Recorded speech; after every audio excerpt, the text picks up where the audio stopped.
You don't want them to stand up, now do you?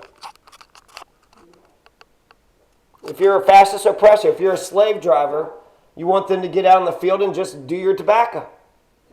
Who the hell are you to think that you're a human? You don't have human rights. You don't have American rights. You don't even have you're my child rights. You're a nobody nothing. Now go do the tobacco so I can make money off of you.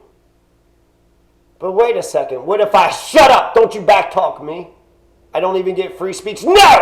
You're not even an American. But I think freedom is a virtue. No! We're evil. We don't care about virtues. Well, I'm going to wander the desert for a while. Wait a second. I just picked up this document called the Constitution. And it says that one of the 6 end objects for the entire American government is to protect the blessings of liberty, not just for ourselves, but for future generations. So how did you all miss the virtue of, clearly freedom is a good thing, like peace, love, justice, all those are good things. So how could an oppressor or a master not know? Do they have a different definition for freedom? They get freedom to do what they want to do. They get the freedom to control me and my mind and my body. And I get nothing. So that's the opposite of what I think of freedom. Freedom is I get to speak, you get to speak.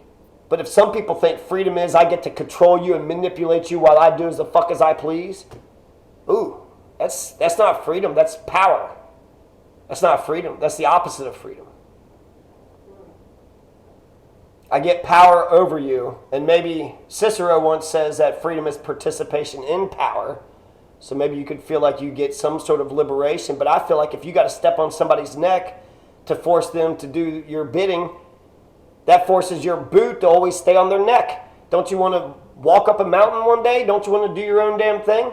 When you're oppressing somebody, you put a chain around your own neck. Because you got to put a chain on them. And if you always got to put a boot on them to tell them what to do, then you have to be their supervisor. You got to be their overseer. And Lincoln said his philosophy with America and democracy was that he's not a master, nor is he a slave.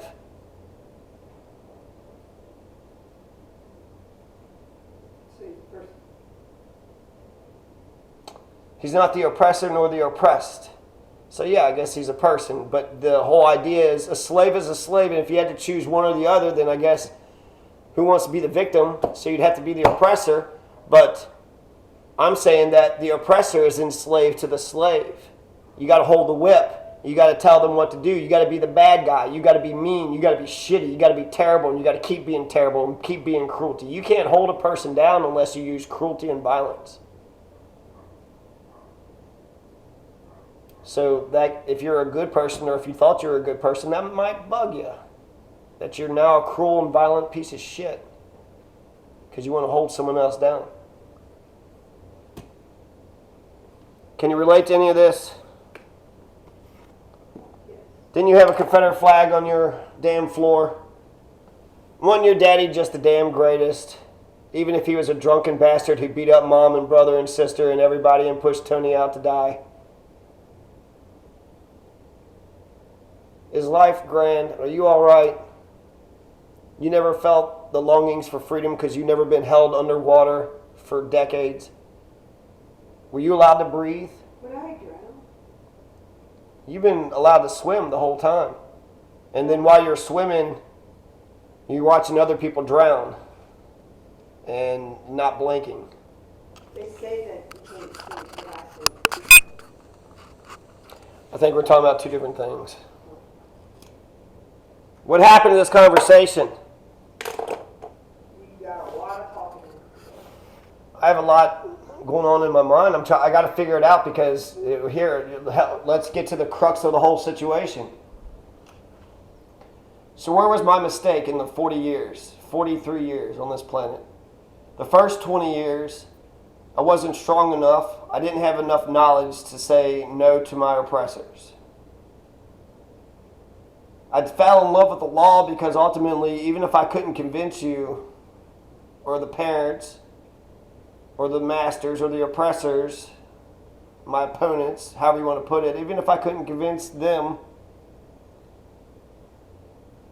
that violence, abuse, murder, rape, death, destruction, bloodshed, arson, disease, even if I couldn't convince them evil was evil, evil is evil, And the law says there's a lot of evils that's illegal. So not only is it immoral, but it's illegal.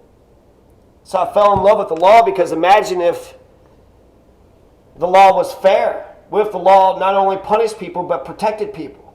Protected them for their freedoms. Protected people, make sure people did get justice. Made sure we did get domestic tranquility. So we did work on a more perfect union. We're working on a more perfect union.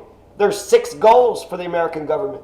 A more perfect union, domestic tranquility, to provide for the common defense, to promote the general welfare, and to protect our freedoms. God, imagine if the law was fair and the law was good. So I fell in love with the law thinking that the law would protect me because I don't have to convince you murder is wrong. It's illegal. You could say all the exceptions in the world. You know, I think murder is immoral, murder is illegal. Yeah, but there's exceptions to all rules. But it's illegal and it's immoral. It's always going to be illegal and always going to be immoral to kill an innocent person. That person's over there eating an apple underneath a tree in the park. Mine is his own business. So I shot him. When is that ever going to be good? So then that's God's law. Thou shalt not murder is from God. That's always going to be wrong. So where did I mess up? Chapter 1, the law didn't get into the house. Chapter 2, I drunk the law. I imbibed the law. I let the law live through me. Read the Constitution, read the statutes, did everything that the law said. So for chapter 3, what lessons do I need to learn from chapter 1 and chapter 2 so those chapters don't repeat?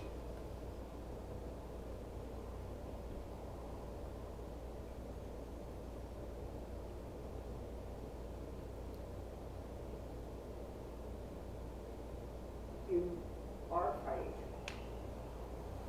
It's a logical puzzle. Everything that I said made sense to you, right? So 1 + 1 = 2. But for some reason, 1 + 1 didn't equal 2. So how do I make 1 + 1 = 2? For all of you. I know it is. You all don't.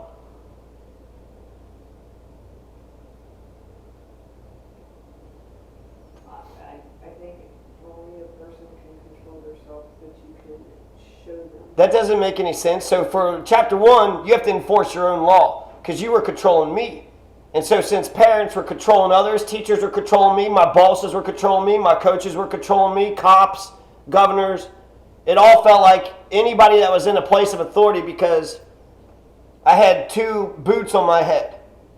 All the time. Right. And so therefore, I'm smart enough now, so I need to love myself so I don't go into my sunken place. And then I need to enforce my own laws. So there's some things that I can let slide, but there's some things that I can't let slide. And I would say the big felonies. I got, later on, let's say I get own my own house and my own land, and the people that want to hurt me as a kid wants to burn my house down. No, you can't fucking burn my fucking house down. So for the chapter 1, I need to enforce my own law. If the cops fail, if the legislature fails, if the law doesn't get into your community or your village, you got to be the law. But then if you're the law, you'll need some friends and some other people to help you enforce the law, because what if they fight back? They're not going to like you fighting their oppression. And then if they have other people that's criminal just like them, well, I'll just call these other criminal child abusers who's forcing their kids, and they'll just say it's okay and that we're allowed to do the things we're allowed to do. So I would need more people that's either like me, or I would need a place to go. And then for chapter 2, I feel like knowing the law is a really good way to go. Because if I go to school and I become a lawyer and I pass the bar, well, I'm an officer of the law, so now I got the authority, right? But because I don't have the badge of the law, even if I know the law and understand the law better than any fucking lawyer out here, because I don't have the official badge of law, that's one problem. And then the other problem is social and political. It's the same one as chapter 1. I don't have enough friends. I don't have enough people in high places. I don't have enough people that have a backbone, that have, that are brave and courageous and can stand for the little men, stand for themselves, stand for their neighbors, stand up for their family. So I think for chapter 2, I need to make sure my social